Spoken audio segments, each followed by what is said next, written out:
자, 이번 영상에서는 제한 설비에 대한 문제를 설명하도록 하겠습니다. 자, 그럼 먼저 문제 같이 보도록 하겠습니다. 자, 바닥 면적이 380제곱미터인 특정 소방 대상물의 경유 거실에 제한 설비를 설치하고자 한다. 다음 각 물음에 답하시오. 자, 첫 번째 문항을 보시면 이제 소요 배출량을 구하라고 나왔습니다. 소요 배출량. 그래서 지금 이제 바닥 면적 자체가 400제곱미터 미만이죠. 그렇죠? 바닥 면적이 400제곱미터 미만이기 때문에 자, 소요 배출량을 구하는 방법이 있죠. 자, 첫 번째. 자, 소요 배출량 Q라고 했을 때 자, 이때는 이제 바닥 면적에다가 자, 바닥 면적 380제곱미터에 자, 얼마를 곱해 주냐? 바로 1세제곱미터 per 제곱미터 미닛을 곱하는 거죠. 그러니까 이거는 이제 바닥 면적이 400제곱미터 미만이기 때문에 이제 이런 식을 써주는 거예요. 자, 그리고 단위를 봤더니 여기 소요 배출량 단위가 CMH라고 나와 있죠. 큐빅 미터 퍼 아워인데 지금 단위가 자, 큐빅 미터 퍼 아워 CMH죠. CMH라고 하는 거는 세제곱미터 퍼 아워라는 얘기예요. 그래서 이거를 이제 단위가 지금 분당으로 나왔기 때문에 자, 시간 단위로 바꾸셔야 됩니다. 그래서 여기 뒤에다가 60분을 곱하셔야 되는 거죠. 이렇게. 그래야 단위가 CMH 단위로 나오는 거예요. 그래서 계산하시게 되면 이제 이 값이 얼마 나오냐? 22,800이 나옵니다. 22,800. 단위는 CMH가 되겠죠? CMH. 네, 이렇게 해서 소요 배출량 이렇게 구할 수 있고요. 자, 그 다음 두 번째. 자, 흡입적 풍도의 높이를 600mm로 할 때 풍도의 최소 폭은 단 풍도 내의 풍속은 화재 안전 기준에 준한다라고 했습니다. 자, 일단 지금 풍도의 높이가 나와 있고 지금 최소 폭을 물어본 거죠. 그래서 이 흡입적 풍도를 이제 그리면 흡입적 이제 덕트가 이제 이렇게 되어 있다는 거죠. 이렇게. 자, 사각형 형태로 되어 있는데 그때 이제 흡입적 풍도의 높이가 이 높이가 자, 600mm래요. 600mm. 그 미터로 환산하면 0.6m 정도가 되겠죠. 0.6m. 자, 그때 이제 이 풍도의 자, 최소 폭을 구하는 문제입니다. 자, 그러면은 이제 여기서 이 풍도의 그 단면적을 알면, 그죠? 단면적을 알면 이 폭 구할 수 있겠죠. 단면적을 알면. 자, 그럼 단면적을 어떻게 구하냐? 이 풍도를 통해서 이제 공기가 흐를 거고요. 그리고 그 공기가 흘러가는 속도, 풍속을 알면 면적 구할 수 있겠죠. 맞나요? Q는 AV를 쓰면 되니까. 자, 근데 지금 이게 흡입책이죠. 흡입책이니까 흡입적 풍도에서의 풍속이 얼마예요? 바로 15m/s 이하죠. 그래서 15m/s 이하. 이건 알고 계셔야 해결할 수 있는 거죠. 자, 그럼 먼저 이 풍도의 단면적을 구해 보도록 할게요. 자, 단면적. 2번 문항 푸는 거예요. 자, 단면적은 자, 풍속분의 풍량으로 구할 수가 있어요. 자, 그런데 여기서 이 풍량의 단위가 세제곱미터/s인 걸 알고 계시죠? 세제곱미터/s. 그래서 아까 1번에서 구했던 그 소요 배출량을 이용해서 풀면 22,800 세제곱미터 퍼. 자, 아까 아워였죠? 아워였는데 이걸 초로 바꿔야 되니까 3,600초로 나눠줘야 되는 거죠. 그러니까 시간을 초로 바꾸는 단계예요. 그 다음에 이제 풍속은 15m/s 이하니까 15m/s를 대입하시면 됩니다. 자, 그러면 얼마 나오냐? 덕트의 단면적이 0.42 정도가 돼요. 0.42 제곱미터 정도 됩니다. 이렇게. 그러니까 어디냐? 이 면적이 0.42 제곱미터가 나온다는 거죠. 그럼 다 구한 거죠. 그죠? 자, 최소폭 L은 자, 덕트의 단면적 0.42 제곱미터를 자, 높이 0.6m로 나눠주는 거예요. 네. 그러면 0.7m가 나오겠죠. 0.7m.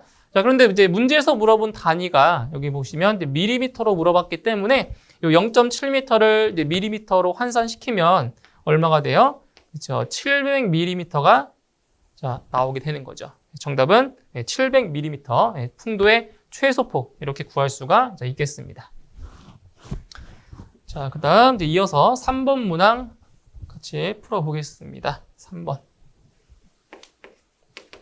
자, 3번 문제는 이제 전압이 50mA 아쿠아이고 효율이 55%인 송풍기 사용 시 축동력을 구하시오. 단 회전수는 1200rpm, 여유율은 20%라고 했습니다.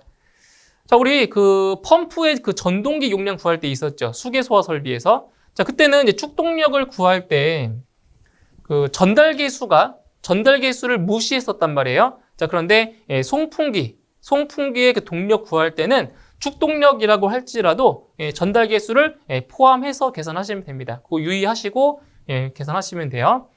자, 그러면 송풍기 사용 시 송풍기 축동력 P는 얼마냐? P는 이제 공식 알고 계셔야 되겠죠? 102 곱하기 60 이타 분의 PT 곱하기 Q 곱하기 K. 이 공식을 이용해서 계산할 수가 있습니다. 자, 바로 대입을 해볼게요. 자, PT라고 하는 건 전압이죠? 전압 50mA 아쿠아. 그럼 50, 자, mA 아쿠아. 대입하고요. 곱하기. 자, Q는 풍량. 자, 풍량인데, 여기서 풍량의 단위는 뭐냐? 바로 세제곱미터 퍼 미닛이에요. 이것도 알고 계셔야 돼요. 세제곱미터 퍼 미닛. 그래서 아까 1번에서 구했던 그 소요 배출량을 이용해서 풀면 22,800 자, 세제곱미터 퍼 자, 미닛 1시간은 60분이죠. 그래서 60으로 나눠주면 됩니다. 이런 식으로. 자, 그 다음 102 곱하기 60 곱하기 자, 이타는 효율, 펌프의 효율 얼마라고 했어요? 55%라고 했죠? 그러면 0.55를 대입하시면 됩니다. 그리고 지금 여유율이 20%라고 했기 때문에 여기에다 곱하기 1.2를 하시면 되는 거죠. 자, 이렇게 해서 계산하시게 되면 송풍기의 축동력은 대략적으로 6.77 정도가 나옵니다. 6.77 단위는 킬로와트. 이런 식으로 구해주시면 되겠습니다. 자, 그 다음 이제 문제 4번을 보실게요. 문제 4번. 자, 제연 설비의 회전차 크기를 변경하지 않고 배출량을 20% 증가시키고자 할 때, 자, 회전수는, 자, 이거는 이제 펌프의 상사 법칙을 이용한 거죠. 펌프의 상사 법칙. 자, 상사 법칙 세 가지 중에서 바로 풍량에 대한 법칙을 보시면 돼요. 자, 어떤 공식이 있었냐면 Q1분의 자, Q2는 N1분의 N2 곱하기 D1분의 D2의 세제곱이었죠. 자, 그런데 여기서 회전차의 크기를 변경하지 않는다고 했잖아요. 그러니까 D1과 D2의 크기가 같은 크기이기 때문에 이것은 무시하면 되는 겁니다. 자, 문제에서 구하는 것이 뭐냐? 자, 배출량, 즉 풍량을 20% 증가시키고자 할 때의 회전수를 구하는 거죠. 즉 N2의 값을 구하는 겁니다. N2의 값. 자, 그럼 식을 좀 변형해서 이제 N2를 이제 구해보면 N2는 N1 곱하기 그죠? Q1분의 Q2로 구할 수가 있는 겁니다. 자, 그런데 아까 그 3번 문항에 보시면 회전수가 1200rpm이라고 했죠? 이걸 이용하시면 돼요. 그래서 N1에다가 1200rpm을 대입하시고요. 그 다음에 지금 배출량을 20% 증가했기 때문에 여기서 자, Q1이 얼마란 얘기예요? Q2는 Q1의 몇 배? 1.2배라는 거죠. 20% 증가시켰으니까. 그렇죠? 그래서 결국은 Q1분의 Q2의 값이 1.2인 거예요. 그래서 결국은 여기는 Q1분의 1.2 곱하기 Q1이니까 이게 이제 이렇게 약분돼 버리면 1200rpm에 1.2만 곱하게 되는 형태가 되는 거죠. 그래서 계산해 주시면 회전수는 1440rpm 이렇게 나오게 됩니다.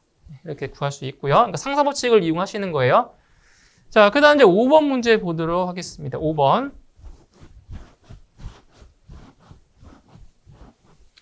자, 4번의 회전수로 운전할 때 전압 미리 아쿠아. 자, 전압을 구해라 했습니다. 전압. 자, 보시면 여기도 마찬가지예요. 이것도 펌프의 상사 법칙을 이용해 주는 건데, 자, 전압이기 때문에 어떤 공식을 이용해 주냐면 자, H1분의 H2는 N1분의 N2의 제곱 곱하기 그리고 D1분의 D2의 제곱인 거죠. 근데 여기도 마찬가지로 이제 회전차의 크기는 변경하지 않는다라는 가정 하에 여기는 이제 이 값은 이제 무시가 되는 거죠. 무시가 되는 거죠. 자, 그때 무엇을 구하는 거냐? 자, 4번의 회전수로 운전할 때 전압을 구해라. 즉 H2의 값을 구하는 거죠. H2의 값. 자, 그러면 H2는 H1 곱하기 N1분의 N2의 제곱이 되는 거죠. 자, 그런데 아까 N1은 1200rpm이었고 N2가 1440rpm이었어요. 아까 이게 얼마였어요, 이 값이? 이 값이 1.2였죠. 맞나요? 그러니까 배출량이 20% 증가하면 회전수도 똑같이 20% 증가하는 거예요. 비례하기 때문에. 그래서 결과적으로는 지금 H1 얼마예요? 전압이 50mm 아쿠아였죠? 아까 앞에서 풀었던 걸 이용해 주시는 거예요, 값을. 50mm 아쿠아에다가 자, N1분의 N2가 얼마라고요? 1.2인 거예요. 그래서 1.2의 제곱을 곱해 주시면 됩니다. 제곱.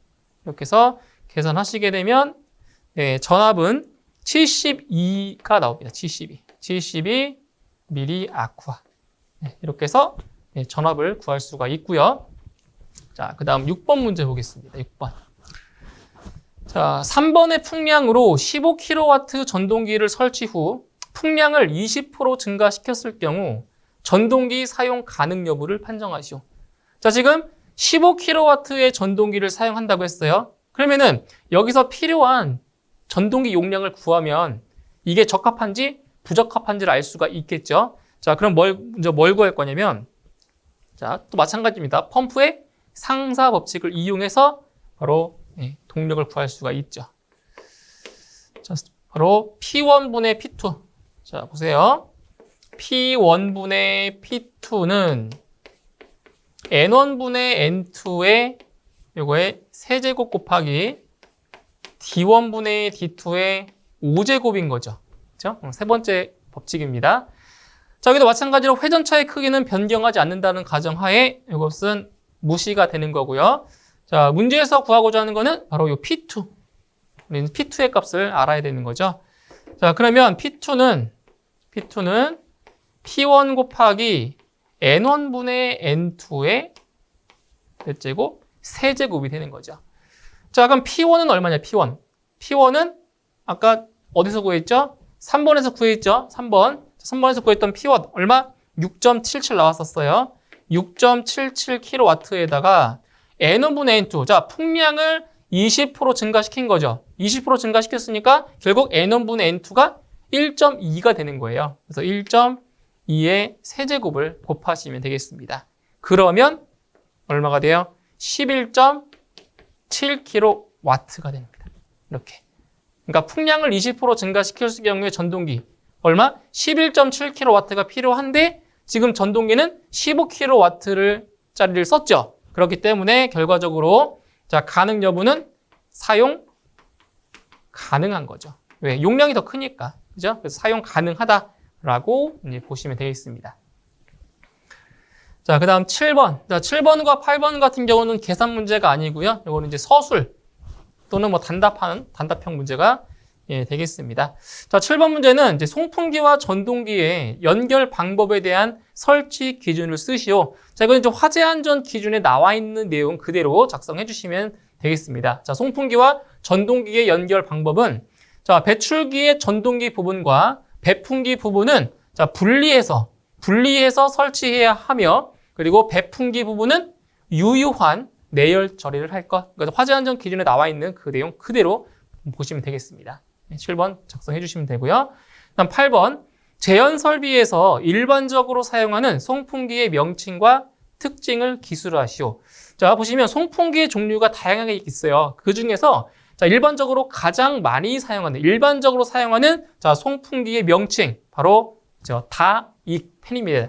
그러니까 익이라고 하는 건 날개죠, 날개. 날개가 많은 펜이에요. 다익 펜. 이걸 가장 일반적으로 많이 사용하고 있는 송풍기고요. 그 특징, 다익 펜의 특징 한 3가지 정도 보시면 첫 번째, 자, 깃이 날개입니다. 날개. 자, 깃이 회전자의 방향으로 자, 기울어져 있다라는 특징이 있고요. 그다음 두 번째 특징으로는 네, 깃폭이, 날개의 폭이 넓은 깃이 많이 부착되어 있다. 그죠? 그러니까 그러니까 날개의 폭이 넓다라고 하는 것은 그만큼 풍량을 많이 만들어낼 수 있는 거죠. 바람을. 그래서 세 번째 특징이 다른 펜에 비해서 풍량이 많다라는 아주 장점이 있는 거죠. 자, 이렇게 해서 제연 설비에서 사용하는 송풍기의 명칭과 특징을 간단하게 기술하시면 되겠습니다. 그래서 이번 영상은 여기서 마무리하고요. 저는 다음 영상에서 다시 뵙도록 하겠습니다. 수고하셨습니다.